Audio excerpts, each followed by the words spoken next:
to Danmar Dayaw. Danmar, with all due respect, deactivate the fake account of Rodelio Daguman.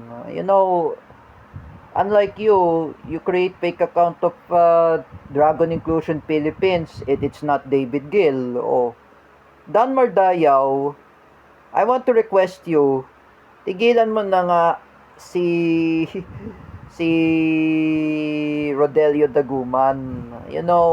If I were you, Danmar Dayaw, oh, the Dragon Inclusion Philippines, it's not David Gill. Oh, who created the Dragon Inclusion Philippines? It was you, Danmar. I'm just saying to you, I want to repeat those words. Sino bang gumawa ng fake account ng Dragon Inclusion Philippines? My mom says to me. I implicated it's Danmar Dayaw. It's Danmar. I never want to tell a mention because I talked with J. Rick Silva. We realize Danmar Dayaw is the guy who create a fake account to bash Cedric, para sirain si Cedric. It was you, Danmar. Just like I say to you, when I was told by Cedric Mariano, it's 2026. Kailan ka ba magbabago?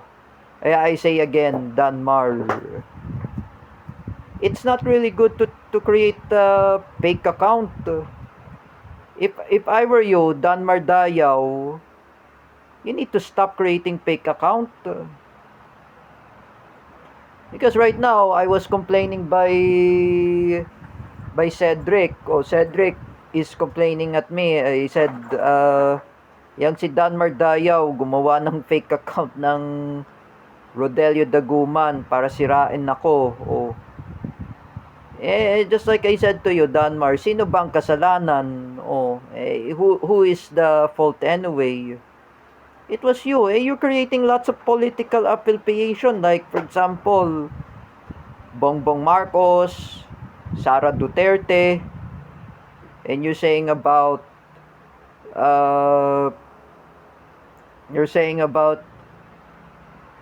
sinisira ni Kuya Rodelio Daguman, who is it? Apollo Kibuloy. Ano ba yan? Like I said, Danmar, Kuya Rodelio Daguman, I've never talked about against Apollo Kibuloy. Rodelio doesn't talk about against Apollo Kibuloy. He doesn't do anything. Kuya Rodelio Daguman is talking about his job. He's working a job. Just like Ate Dina Guillermo. Mahirap ang buhay ang trabaho niya. Like, for example, tingnan mo kaya si Kuya Rodelio Daguman, just like I want to tell you something. He is working very hard for his job. Mahirap kasi magtrabaho si Kuya Rodelio. I was told by Tera Francisco. I was told by Roylan Marlang. Danmar, with all kind of respect, when I made this in YouTube video, in my vlog, I never create fake account, I deactivate the fake account of Ate Dina Guillermo and Teacher Alexandra Pagkalinawan. I message to the CDIFI. I apologize everything. I apologize that all I made a mistake. But you, Danmar Dayaw, deactivate that fake account of Rodelio Daguman. Nakakasora na, like I said, nakakahiya na to. Inaaway mo kasi si Rodelio. Sinisiraan mo pa si Rodelio. Inaaway mo pa. Sinisiraan mo pa, like what you're saying at him. Binubuli mo pa si Rodelio Daguman. Wag ganon. I say to Danmar, it's really cyberbullying, totally. I just want to tell you Danmar Dayaw, I thought we are friends with each other, ha? We know each other in Nance Inclusion Philippines. I'm telling you, Danmar, deactivate that fake account of Rodelio Daguman. Paulit-ulit lang ang sinasabi ko, Danmar. Deactivate mo na. At wag mo kasi awayin si Rodelio. That was the time of the last pandemic. I said before, I just want to tell you something. Yan si Kuya Rodelio, nagkalat daw ng scandal. He said to me, it was last 2020. It was last 2020. It's a time of pandemic. Before the incident, what I did to Teacher Vincent Ramos, what I did to Luis Cabales, JD Biniegas, or Ronan Cayabyab, that was an incident. And I'm just saying to Danmar Dayaw, wag mo kasi ganunin si Rodelio. Maawa ka sa tao, like I said. Rodelio Daguman, kapos yan sa hirapan. His mother died in pneumonia. Thyroidectomy. His mother died in thyroidectomy and pneumonia. Do you really want to be happen to yourself, Danmar? Maawa ka ba sa nanay ni Kuya Rodelio? Ha? I just want to explain, Danmar Dayaw, naaawa ka ba kay Kuya Rodelio Daguman? Naaawa ka ba sa mother niya na namatay? It is not good. If I were you, Danmar Dayaw, you need to stop what you're doing. Tigilan mo na si Rodelio. If I upload this in my YouTube blog, if I'm just like same as MG or Makagago, I'm sorry not saying bad words, Danmar Dayaw is just like Francis Leo Marcos, he's making enemies in social media, Danmar, I say to you, wag mo kasi guluhin si Rodelio. Cerebral palsy yan, like I said. Do you even know cerebral palsy is unconditional? Look at Rodelio Daguman. He cannot walk. I seen this person, that Kuya Rodelio Daguman, that his walk, he's just like Paulo Cuba. Sir Paulo. He was handled by Ate Vicky. You even see Paula Nunez, that she is cerebral palsy and she can walk. Is this what you like? To harass a person? Inaaway mo pa si Rodelio? You know, Danmar, I just want to tell you something. Tigilan mo na si Rodelio. Tigilan mo na si Kuya Rodelio, like I said to you. Hindi ka ba naaawa sa tao, like he's doing lots of things at the opportunity, that his own job? You know, Danmar Dayaw,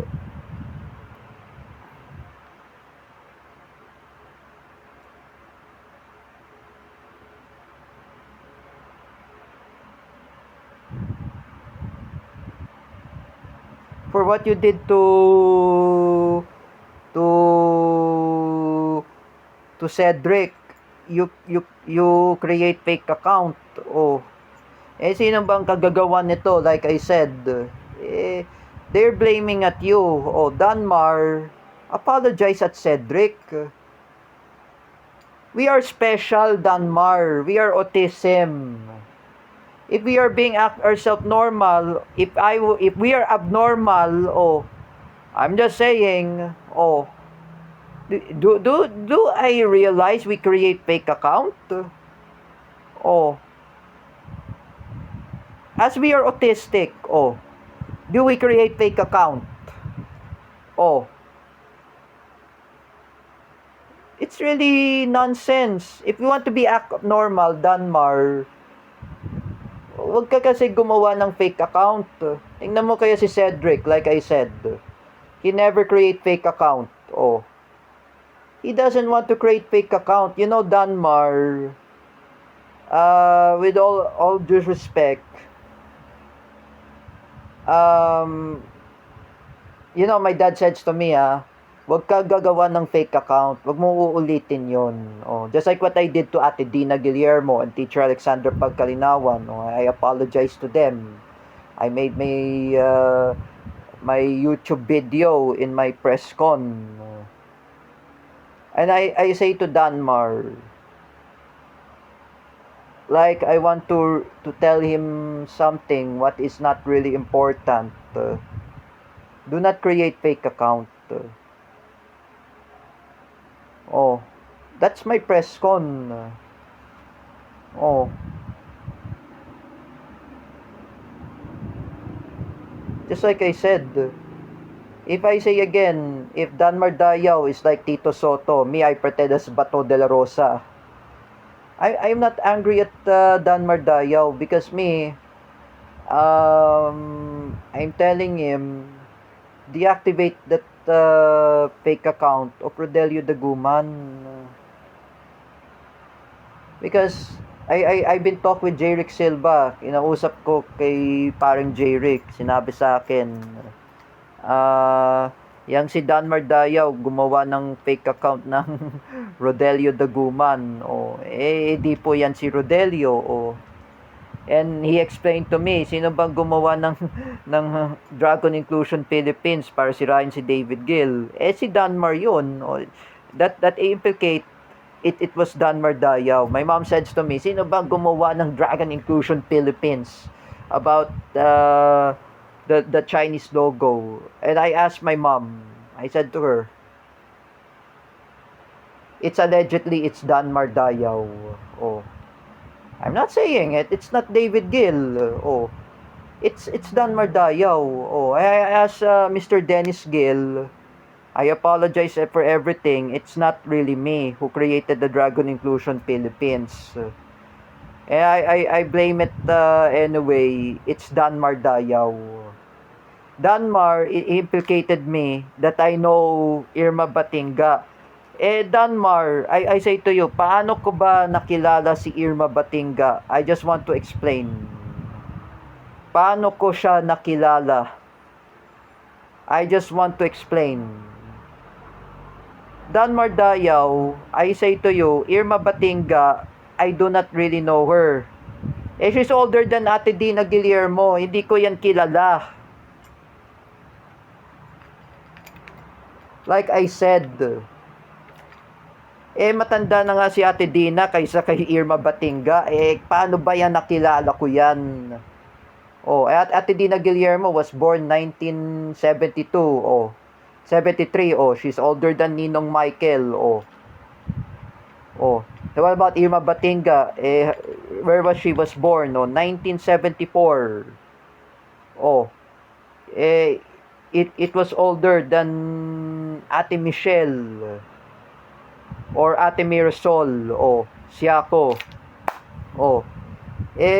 I say again to Danmar Dayaw, hindi ko po yan kilala si Irma Batinga. We are not friends in Facebook. Hindi ko yan kilala. I say to Danmar, if I say to you, do not make spread the rumors about paano ko yan kilala si Irma Batinga. You're the one who create the fake account of David Gill, the Dragon Inclusion Philippines.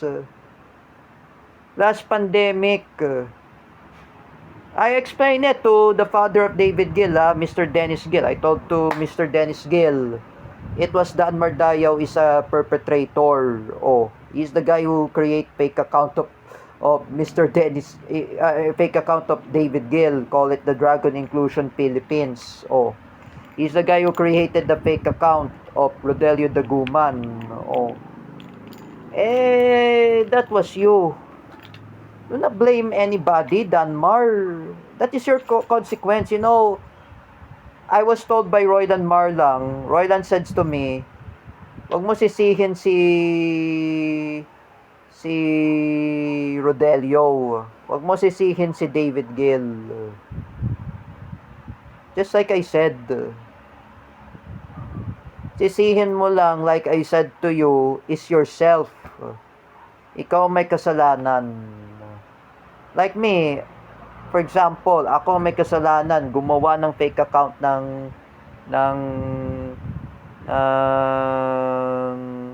Luis Cabales, Teacher Vincent Ramos, Teacher Gio Malana, JD Biniegas. That was the past. I reconciled with JD, my friend. I'm the one who create fake account of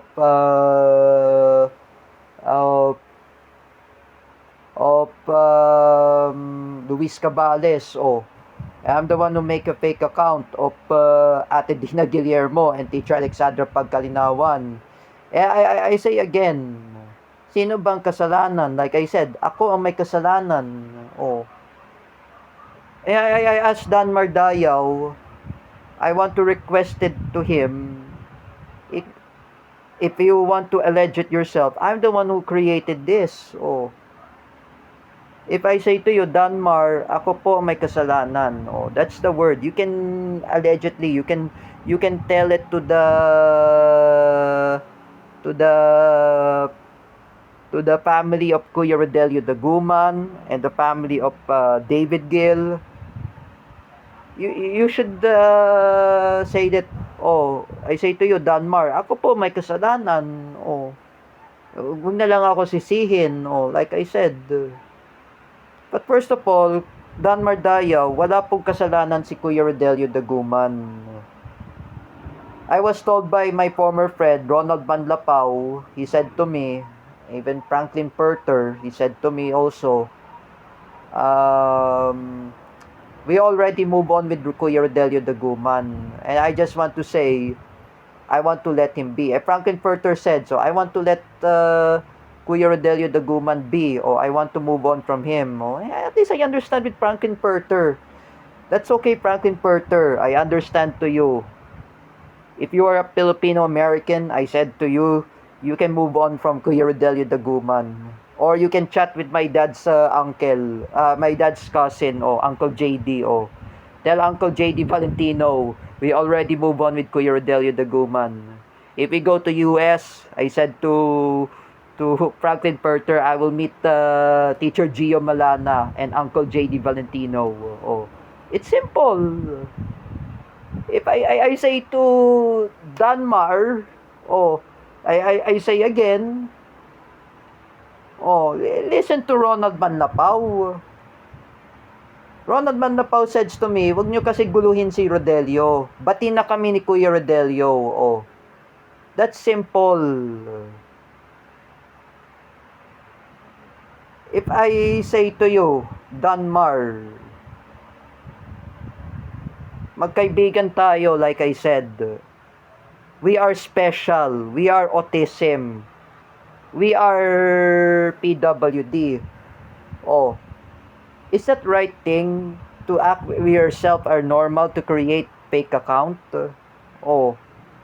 It's not good. You know, Danmar Dayaw, there is cyber libel. There is defamation. I've been chat with Sir Joel Ferrer, that uncle of David Gill. We talk each other in Messenger, and he said to me, there is a cyber libel. The cyber libel is a defamation or online defamation. He said to me, that is a cyber libel. Because you know, Danmar Dayaw, you don't know about cyberbullying and you don't know about cyber libel. When I was told by Teacher Alexander Pagkalinawan last 2018, you do not know about cyberbullying. That is a cyberbullying, Danmar. If I want to tell you something, if I want to tell you the good deeds was, and I say to Danmar, huwag nyo kasi guluhin si Rodelio. Maawa ka sa kanya. Hirap ang kapos ang buhay ni Kuya Rodelio Daguman. That's like I said. Kuya Rodelio Daguman is, Ate Dina Guillermo was born 1977. Oh, she's older than Kuya Rodelio Daguman. Kasing edad lang yan. Tapos sila sa buhay, like, what they are doing, mahirap sila sa buhay, matanda naman sila like I said, Dan Mardayaw, I just want to tell you something. Don't do that to Rodelio.